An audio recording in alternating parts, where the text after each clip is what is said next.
Hoje à noite nós vamos pensar um pouquinho mais sobre a questão da missão. A gente tem focalizado o papel da igreja dentro da cidade e hoje eu queria refletir com todos aqui sobre o que exatamente é essa questão da missão, porque parece que grande parte das pessoas imagina o seguinte: a igreja existe para cumprir uma série de funções diferentes. Ela é um lugar para a gente ficar feliz com os amigos, é um lugar para a gente ter várias ideias novas e diferentes que a gente não sabia.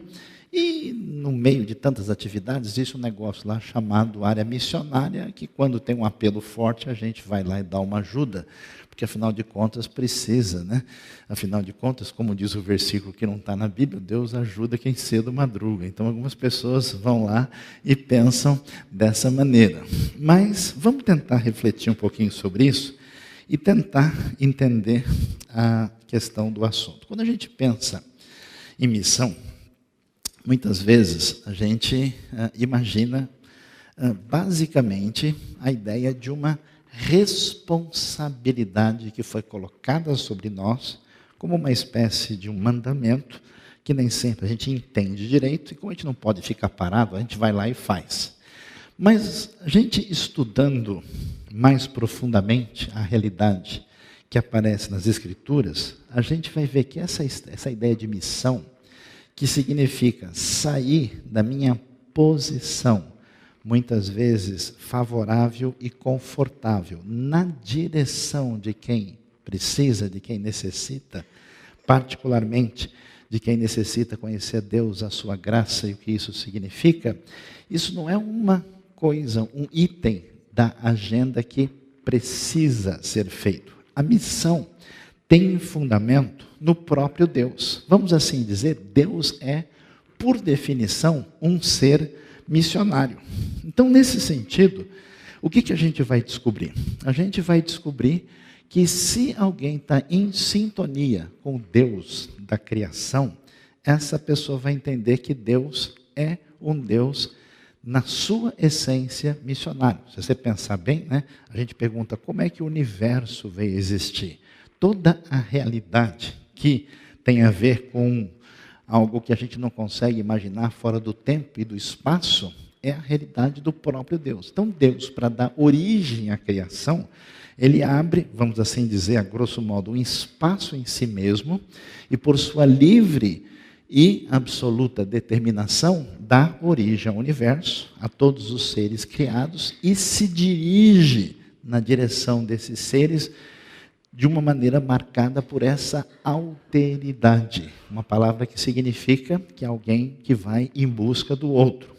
Por isso, essa dimensão de sair na direção de quem precisa da palavra divina e daquilo que Deus tem a oferecer, vai não só ter fundamento naquilo que Deus é, mas naquilo que Deus fez na dimensão da história. É interessante porque Deus, quando resolve agir no seu grande projeto de redenção humana, em vez de Deus vir vitoriosamente com um grande exército, em vez de Deus vir, talvez de uma maneira esperada pela perspectiva humana, a Bíblia vai aparecer, vai nos mostrar nos seus escritos o paradigma dessa encarnação na pessoa de Cristo Jesus. Quer dizer, Deus faz questão de se aproximar do homem nessa direção de encarnar-se, de se tornar como um de nós, nessa direção que é descrito na Escritura como a encarnação da pessoa de Cristo. E aí, a gente então vai ver, né, que a queda do ser humano, ela está relacionada com essa questão da missão que aparece, porque Deus vem nesse projeto de redenção. Por isso, nós vemos, né, que quando a gente entende isso, a gente vai ver qual foi o modelo missionário estabelecido por Jesus para a sua comunidade na fé, que tem essa proposta de ser semelhante ao próprio Senhor. Novamente, Jesus disse, depois da sua ressurreição, que ele fala com os discípulos que estão reunidos de portas fechadas, ele diz: paz seja com vocês, né? Se a gente pudesse escutar a voz de Jesus dizendo, ele estaria dizendo Shalom Aleichem, essa frase que a gente conhece bastante, né? Assim como o Pai me enviou, eu os envio. Então, a maneira de ser de Deus, ela é claramente definida no projeto divino que envolve a encarnação. E essa encarnação é o modelo que é definido para nós, que assim como Jesus foi enviado, nós devemos ser enviados também. É interessante, entre os vários estudiosos da nossa era mais contemporânea, que falaram tantas coisas importantes sobre o que é ser igreja no mundo de hoje, o britânico John Stott tem alguma coisa que merece a nossa atenção. Ele diz, a missão da igreja resulta da própria missão de Deus, e nela tem que modelar-se. Então, para entender a natureza da missão da igreja, temos que entender também a natureza da missão do Filho. Então, nós vamos perceber que não se trata simplesmente de uma agenda que é definida em função de algo que precisa ser feito. Não é simplesmente uma das áreas de atividade de uma comunidade cristã. O ser divino, por definição, é missionário. A proposta da encarnação é esse movimento missionário e, consequentemente, igreja que não tem esse foco não é igreja no sentido do Novo Testamento. Ela pode virar uma outra coisa, uma reunião de fim de semana de pessoas alegres que vieram conversar sobre diversos assuntos. O foco é um foco muito claro. E aí nós vamos ver como é que essa alteridade de Deus, como é que essa direção de Deus estão presentes, tanto no projeto da criação, né, quando Deus dá origem a todo o universo, que ele nunca precisou criar. Algumas pessoas pensam que Deus estava, talvez, tomando chá lá no céu, sozinho, né, com falta de alguém para conversar. Ele não tinha WhatsApp ou Facebook, não tinha ninguém para curtir a página dele, então ele falou, preciso criar alguém para interagir comigo. De modo nenhum isso faz sentido na Escritura, porque Deus, existindo como um Deus só, em triunidade, o Pai, o Filho e o Espírito se amam desde todo sempre, e Deus não teve nenhuma necessidade de criar. Ele criou em função desse movimento decidido por Ele mesmo de alteridade e, através da sua própria natureza, Ele ama aquilo que Ele criou. E nesse projeto de amor, em função do que acontece com a criação, particularmente com foco no ser humano, Deus age na direção da redenção.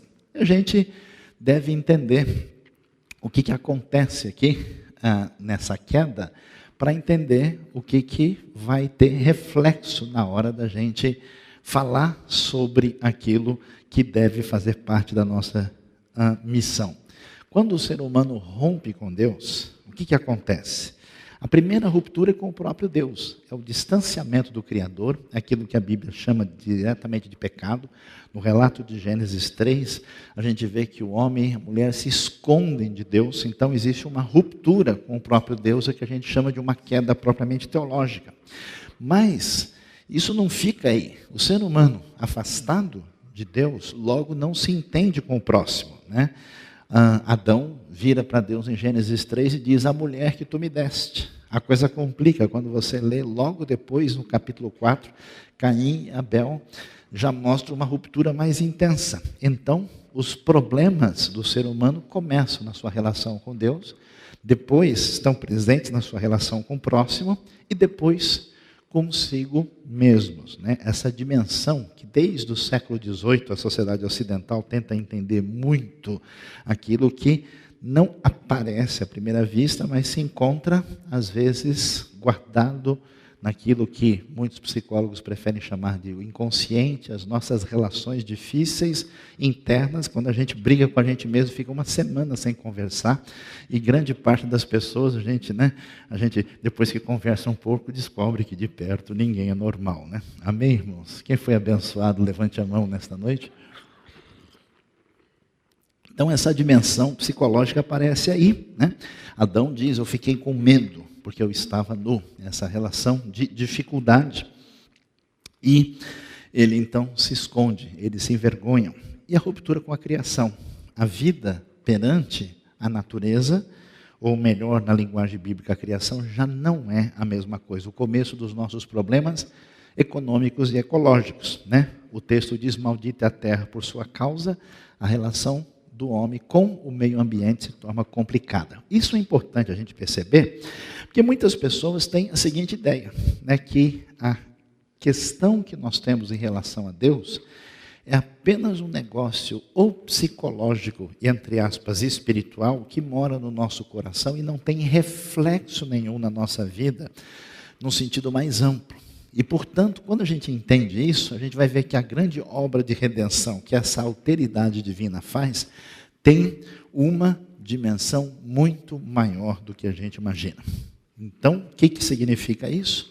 Que essa salvação que vem de Deus, ela, quando nos alcança nessa redenção, ela envolve o perdão dos pecados em Cristo Jesus, né? Nós temos a nossa sociedade tentando entender a fonte dos problemas humanos através de teorias, vamos dizer, mais abstratas, ou de sistemas, ou de certas filosofias que enxergam parcialmente o foco da realidade, quando a Bíblia diz que a dimensão profunda interna da pessoa em relação a Deus, enquanto ele não percebe a sua fragilidade, os seus erros, e a linguagem bíblica chama isso de pecados, e ele não percebe que ele ofendeu o Senhor do universo, e ele não se arrepende, não se volta para Deus, e humildemente busca essa conexão por meio de Cristo, ele não achou o seu caminho na vida ainda. Então a salvação envolve isso, mas a maneira como essa mudança de vida atinge a gente, ela caminha numa dimensão muito maior. Por isso, toda vez que uma comunidade, toda vez que uma cidade, que um grupo de pessoas encontrou essa nova dimensão de vida, isso teve um desdobramento de alteridade que marcou a história da cidade para a nossa felicidade, né? A coisa realmente não tem idade para se escolher, porque é muito especial. A transformação transforma a cultura. É tão impressionante a gente ver grupos humanos através da história que por causa desses elementos ligados ao Evangelho tiveram uma transformação favorecedora. A própria civilização ocidental nunca teria sido possível sem entre esse encontro extraordinário com aquilo que tem a ver com a pessoa de Cristo Jesus. E o que acontece historicamente? Nós temos uma história de opressão e de maldade praticada pela humanidade sobre os desfavorecidos. A história humana é a história de guerras. No Novo Testamento você tem uma dimensão diferente. Essa graça divina que transforma a gente, que muda beneficamente a cultura, ela produz essa alteridade que faz com que os discípulos de Jesus tenham compaixão sobre a dor e que trazem uma espécie de cura social para os ambientes onde esse evangelho é absolutamente presente. Assim, nós vamos ver umas coisas importantíssimas quando a gente pensa sobre essa realidade. Essa encarnação, esse projeto de proximidade que vem daquilo que Deus é, né? Essa alteridade, ela convida a igreja a fazer um exercício importantíssimo, que se a igreja não faz isso, ela perde a sua razão de ser. Muita gente, por exemplo, fica pensando, como é que os fariseus eram do jeito que eles eram, e por que o Novo Testamento critica tanto eles? Os fariseus eram o melhor tipo de gente que tinha. Era o pessoal que era a sua cara e a minha cara. Olá, bom dia, tudo bem aí? Porque os fariseus gostavam de ler a Bíblia, decorar versículos, participar de reuniões religiosas. A razão por que o Novo Testamento critica os fariseus é exatamente porque deles é que se esperava o melhor. E ao ficar dentro desse mundo limitado deles, aos poucos, eles foram deixando de perceber que eles perderam a razão de ser de uma espiritualidade sadia. Assim como acontece com várias comunidades chamadas de cristãs no mundo, quando se perde essa dimensão de que estar em missão é ir na direção do outro, é ir nessa direção de contextualização. Assim como Deus decidiu ser homem em Cristo, esse mesmo paradigma deve estar presente na nossa vida. Por isso é interessante ver a coisa impressionante que acontece na vida de alguém como o apóstolo Paulo. Os que estudam mais profundamente a questão gostam de chamar isso de fator Melquisedeque. Você lembra da história de Melquisedeque? Que está lá em Gênesis capítulo 14. Esse Melquisedeque está lá e aparece o Abraão. E o Abraão vai e oferece ali o dízimo a ele e faz sacrifício, reconhecendo nele um sacerdote, sendo que ele não fazia parte da aliança que Deus tinha com Abraão. Mostrando para a gente que Deus age fora dos domínios daquilo que a gente reconhece dentro da história da aliança. Então, nós vamos ver que Paulo, que era um religioso judeu, totalmente criado dentro de um ambiente muito limitado, quando ele está em Atenas, ele vai pregar o evangelho e vai pregar de uma maneira totalmente próxima aos atenienses. Você sabe que é muito complicado isso, né? Eu gosto de ver, às vezes, as igrejas discutindo qual é o tipo de música que Deus prefere. Qual é a música que agrada a Deus, né? O Renato já está ali pedindo oração para que o Senhor nos abençoe nessa noite, né? Qual é a música que agrada a Deus? Geralmente as pessoas escolhem a música que agrada a elas mesmas, né? Ou seja, Deus está assim comigo, o que eu gosto é assim que Ele prefere. E, na verdade, nada disso faz sentido, né? As escolhas são feitas a partir de decisões individuais, porque nós temos dificuldade de sair do nosso mundo, do nosso paradigma, para se aproximar de uma realidade diferente da nossa. Não é assim que muitas vezes funciona. Você conversa com alguém, na hora que você percebe que umas 3, 4 coisas ele pensa muito diferente, aí você já quer conversar menos. Vai que o seu mundo está errado, vai que não é bem assim, vai que você pensou assim a vida toda, você tem que redimensionar. Por isso que algumas pessoas, depois de certo tempo na vida, não aprendem mais. É melhor não saber de nada, mas sempre ter certeza de que eu sempre pensei da maneira adequada. A Bíblia confronta isso. Por isso Paulo vai conversar com os gregos como se ele fosse grego, vai citar os poetas dele. E um desafio que a gente tem, que é muito complicado, é separar o evangelho da nossa cultura. É separar aquilo que tem a ver com o meu gosto, o meu jeito de ser, a minha maneira, que não tem nada a ver com o evangelho, mas tem a ver com aquilo que eu estou acostumado. E ser contextualizado é muito difícil se aproximar do universo que é totalmente diferente do nosso. Porque contextualização envolve atos de amor, alteridade, de ir na direção daqueles que estão distantes de nós. Isso às vezes é difícil, né? A gente acaba tendo dificuldade. Como eu mencionei, Melquisedeque, um sacerdote, não pertence ao povo da aliança, reconhecido por Abraão, recebe o dízimo e Deus atua fora do povo da aliança, e exatamente isso é que vai servir de base para a proclamação do evangelho fora daquilo que está conhecido na história religiosa do povo. Paulo em Atenas, interessante o que ele vai dizer lá. Paulo levantou-se na reunião do Areópago, colina de Marte, colina do deus Marte, e disse: atenienses, vejo que em todos os aspectos vocês são muito religiosos. Andando na cidade, observei cuidadosamente seus objetos de culto e encontrei um altar com essa inscrição: ao Deus desconhecido. Ora, o que vocês adoram, apesar de não conhecerem, eu lhes anuncio. Para você ver alguém que foi criado no judaísmo religioso, chegar num ponto desse, de conversar com o grego, citando a realidade deles, nessa condição de comunicação, a gente vê o desafio que é essa contextualização que faz parte da realidade de Paulo. E nem sempre isso é muito fácil. Contextualizar-se é aproximar-se do universo totalmente diferente do seu. Isso é muito difícil, muito estranho, e exige algumas coisas. Depois conversaremos sobre essa foto num outro momento. Então, o que acontece? Nesse processo, a gente vai ver que igreja, no Novo Testamento, a semelhança de quem Deus é, a semelhança daquilo que Deus mostrou em Jesus, igreja necessariamente é sair das 4 paredes. É caminhar na direção de cumprir a grande comissão definida por Jesus. Então, o que a gente vai ver? Há uma mudança de missão centrada na igreja para a igreja centrada na missão. Porque às vezes a gente vive na comunidade cristã pensando, né, que a missão é centrada na igreja. Nós vamos fazer isso de uma maneira que isso beneficie a nossa denominação, a nossa congregação.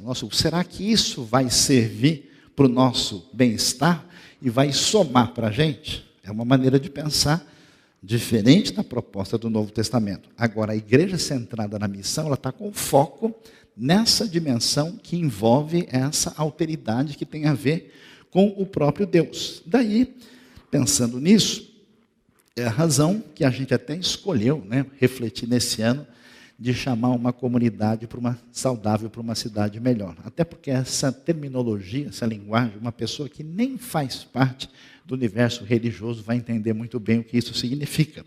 O benefício que é trazido para os outros. E por que é que isso é tão importante e como essa visão se distancia do que muitas vezes nós vemos em certos ambientes religiosos que têm uma visão diferente. Então, quando muitos grupos religiosos pensam sobre a maneira de ser, de pensar e de fazer missão, você tem duas ideias distintas. Por exemplo, há muitas igrejas e comunidades que vivem protegidas em si mesmo e que se tornam negativas, dizendo, não adianta nem fazer nada. Parece que o pessoal até torce para notícia ruim, para dizer que o fim do mundo está chegando. Olha, Satanás é o Deus desse século, o príncipe das potestades, e a pessoa enxerga o demônio em cada coisa que acontece ao seu lado. A Bíblia, quando a gente vê o discurso do triunfo do reino, Jesus vai dizer que esse mundo é o mundo do meu Pai.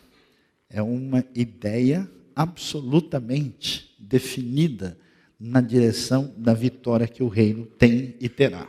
A posição da igreja que perdeu o foco na missão e que tem influências platônicas e gnósticas, ela é defensiva e reativa. O que é um bom cristão na cabeça de muita gente? É um sujeito que não bebe, não fuma e não joga. Tem vários jogadores de futebol de alguns times, que eu não vou mencionar hoje aqui para não criar problema, que estão nessa condição. É quase que a espiritualidade do hospital. Se o cara ficar internado 20 dias, ele é uma excelente pessoa, ele não fez mal para ninguém. Essa ideia é absurda. Nunca o Novo Testamento entendeu que um bom seguidor de Jesus é uma pessoa que não faz uma série de coisas que qualquer pessoa que raciocina mais ou menos não vai fazer. A posição, você sente quando você lê o livro de Atos. A igreja é triunfante, ela é vitoriosa, ela é confiante, ela tem fé, ela é proativa. A ideia de Paulo, quando ele descreve a sua vida, é que ele estava lutando o bom combate. Ela se sente uma igreja ativa na missão. Quando alguém enxerga a sua vida por uma série de coisas ruins que ele não faz e confunde isso com o cristianismo, tem alguma coisa muito errada nessa perspectiva. Nessa visão diferente da perspectiva bíblica, Jesus só mora no coração da pessoa. E se constrói lá um muro direitinho para que ele não saia dali. É um cardiocristianismo, a igreja do coração de Jesus. Ou melhor, do coração da pessoa. A pessoa entende que toda a sua relação com Deus se dá apenas por sentimentos supostamente espirituais que estão lá. A Bíblia jamais tem essa ideia. Cristo é o Senhor de tudo. Ou ele é de tudo, ou ele não é de nada. Ele é Senhor da minha vida em todos os aspectos e, nesse sentido, a minha maneira de pensar, minha maneira de organizar os meus valores, a minha maneira de definir o que tem relevância e importância passa por essa sintonia com Cristo. A maneira de pensar como religião genuína, em muitos contextos, é algo individual. Conheço gente, por exemplo, que não tem nenhum compromisso com a comunidade local. Mas se ele está feliz aqui dentro, é o que importa. Não tem nenhuma responsabilidade no reino de Deus. Mas ele está calmo hoje, está tudo bem. É individual e, entre aspas, espiritual. É uma espécie de nova era evangélica. Uma espécie de sentimento que a pessoa tem em função do seu bem-estar. Inclusive, se ele está legal e não sente necessidade, passa até 3 meses sem nem aparecer em um lugar, está tudo bem. Perspectiva bíblica dessa igreja, marcada por essa alteridade, a semelhança da encarnação, ela é pública. Jesus é sempre mal interpretado. Ele está falando com pessoas que não são gente que o pessoal acha muito razoável. E ele fala com gente da extrema direita e da extrema esquerda. A sua postura é encarnacional. Ela é distinta do jeito que muita gente religiosa pensa. A grande comissão, para muita gente, é entendido para fazer com que a pessoa levante a mão e vá à frente e estou livre da responsabilidade sobre a vida dele. Vamos salvar os indivíduos que estão por aí para que eles conheçam e aceitem Cristo. O Novo Testamento tem uma proposta muito além disso. A ideia não é simplesmente do sujeito entender uma salvação parcial e deixar o caminho. Não, Jesus chama as pessoas para crerem na sua palavra, na sua salvação e se tornarem seus discípulos. O que é um discípulo? É um seguidor.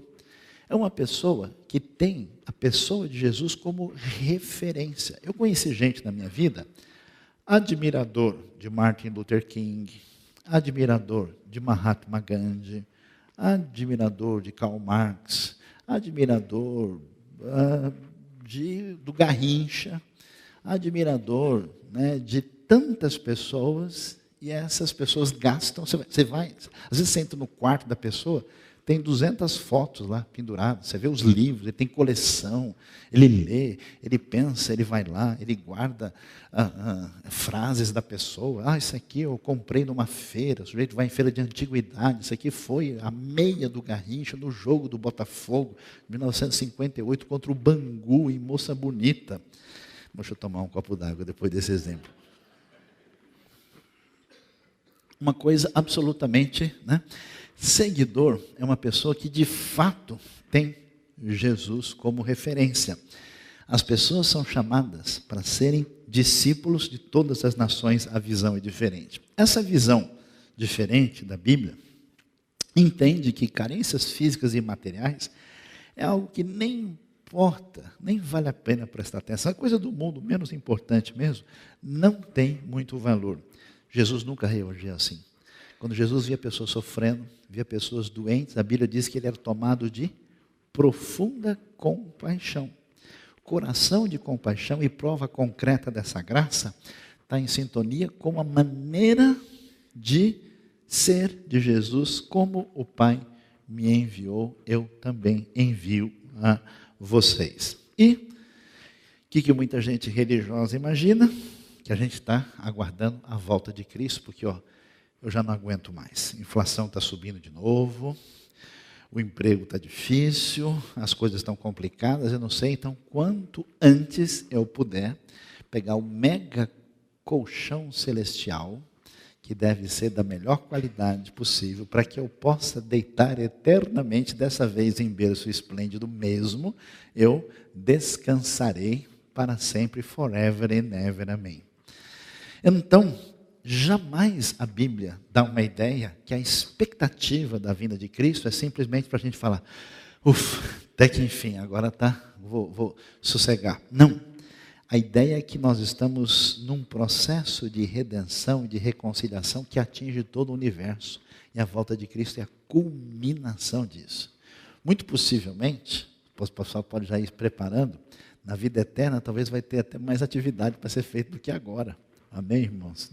Então, há muito para fazer nesse universo glorioso de Deus. Então, a volta de Cristo é uma dimensão muito diferente. Por isso, aqui nós vamos gastar um tempinho, nós vamos ver a diferença da construção de uma igreja que, muitos estudiosos têm chamado de missional, de relacionada com essa perspectiva da igreja que é hospital, a igreja que é empresa, a igreja que é libertária. Então, vamos lá. O fundamento da igreja hospital é tradição denominacional. Nós vamos seguir assim, porque foi sempre assim que foi feito. A igreja empresa, ela vê a sociedade como consumista, ela é a sociedade consumista e ela se organiza a partir daí. Mas vamos ver cada modelo que fica mais interessante. A igreja hospital, ela se baseia na tradição denominacional. O pastor, em vez de se parecer com o pastor do Novo Testamento, é uma espécie de capelão que está aí para ajudar as crianças da escola na hora que eles fazem arte. Os membros são sempre pacientes necessitados. Eles estão lá para quando a coisa complicar e eles não souberem o que fazer, eles precisam de receber alguma ajuda. O papel pastoral não é ensinar, o papel não é dar diretriz, mas é consolar a pessoa que se coloca na posição de paciente. E a atividade principal pastoral é visitação. É assim que funciona uma igreja historicamente tradicional. A perspectiva da cultura é que nós temos a cultura como inimigo da fé, o mundo. Então toma cuidado. Rapaz, você está lendo um livro de filosofia, olha, você vai perder a sua fé. Se o cara lê um livro de filosofia e perde a fé, é bom que ele perca rapidamente, porque se essa fé não resiste a um simples livro de filosofia, ela nunca existiu em lugar nenhum. Então, é uma coisa de fechar os limites, porque lá fora só tem o bicho-papão tentando assustar as pessoas. O estilo musical é da Reforma até o século XIX. Então, assim, o cântico mais maravilhoso é ao Deus de Abraão louvai. E aí já é o suprassumo da alegria, já está passando dos limites. O alvo final é o bem-estar. Somos um pequeno povo muito feliz, vamos estar contentes. Nós somos poucos, mas pelo menos somos fiéis, estamos no século XVIII e Deus nos abençoará. E a palavra-chave de uma igreja que funciona como hospital é a manutenção. Vamos manter as coisas assim, porque nós sempre fizemos assim. Contra essa igreja do passado, essa igreja que sofre de preteritofilia crônica, nós temos a nova sociedade que deu origem à igreja empresa. Aí é uma sociedade consumista.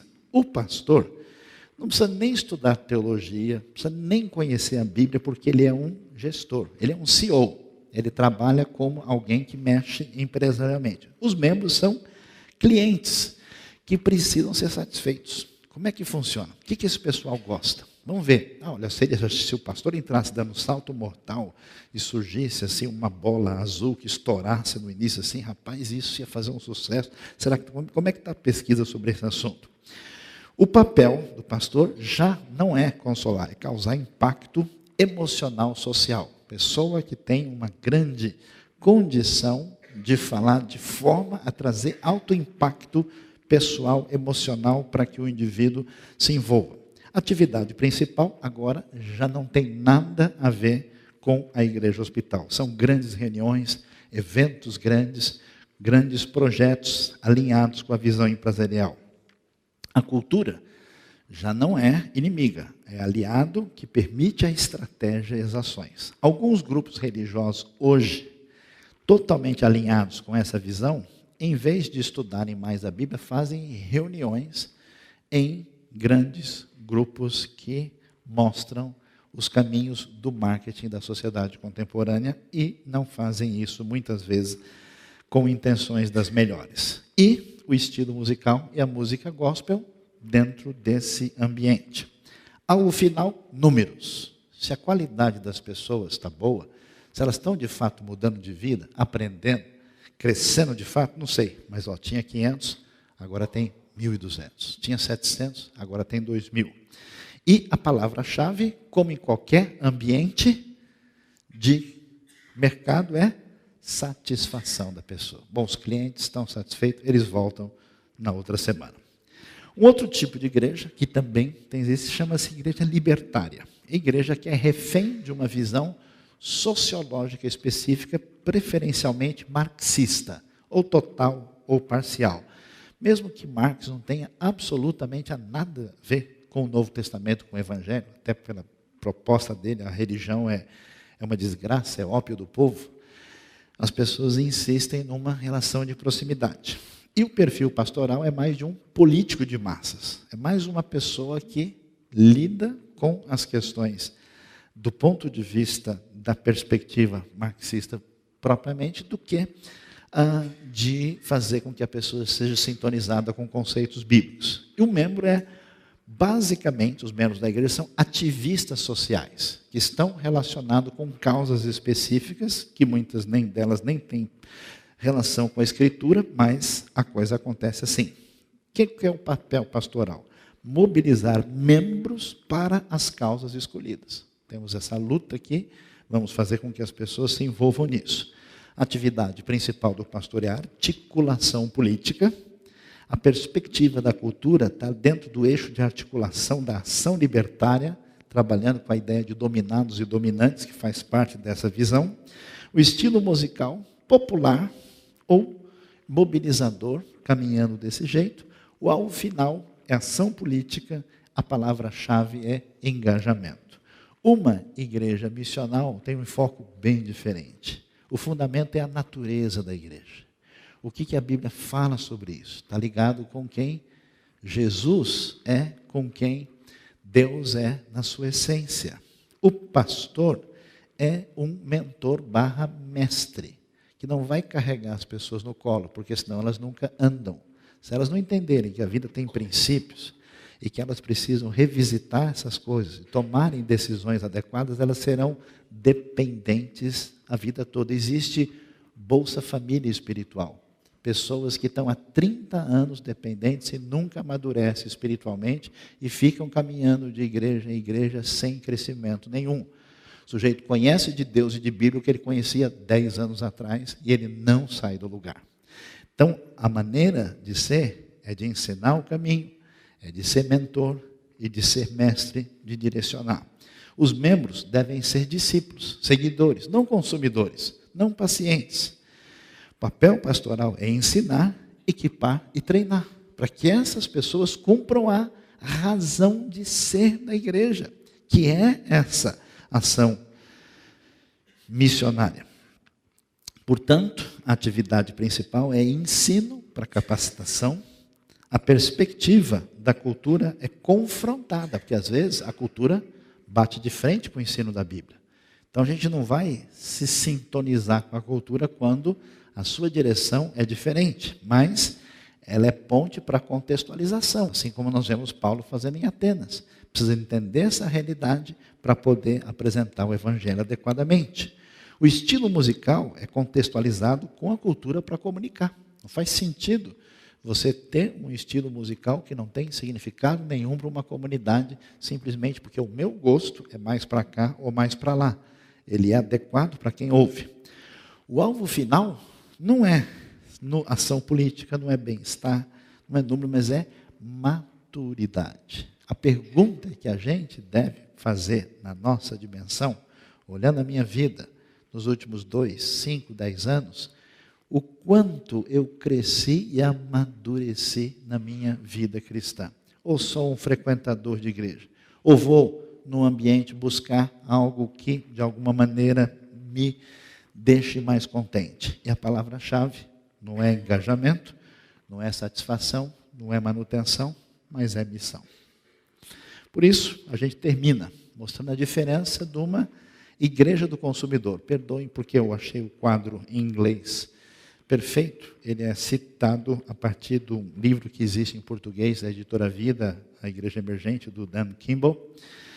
A igreja, do estilo consumidor, a igreja é vista como uma dispenseira de bens e serviços religiosos. As pessoas vêm à igreja para ser alimentadas, para ter suas necessidades encontradas através de programas de qualidade. E elas têm os profissionais que ensinam os seus filhos a respeito de Deus. Produtos religiosos bons que deixam a gente contente. Isso é diferente de uma igreja focada na missão. A igreja é vista como um corpo de pessoas enviada numa missão que reúne na comunidade, se reúne na comunidade para adoração, para esse encorajamento mútuo e ensino a partir da palavra, que complementa o que eles estão, como é que eles estão sendo alimentados através da semana. O foco é, em vez de eu vou à igreja, é eu sou a igreja. Então, nesse sentido, esse estudo um pouquinho mais aprofundado nos ajuda a refletir essa maneira de pensar e o nosso desejo é que Deus nos abençoe e nos faça entender e caminhar numa direção benéfica para a nossa vida, na nossa comunidade. Amém?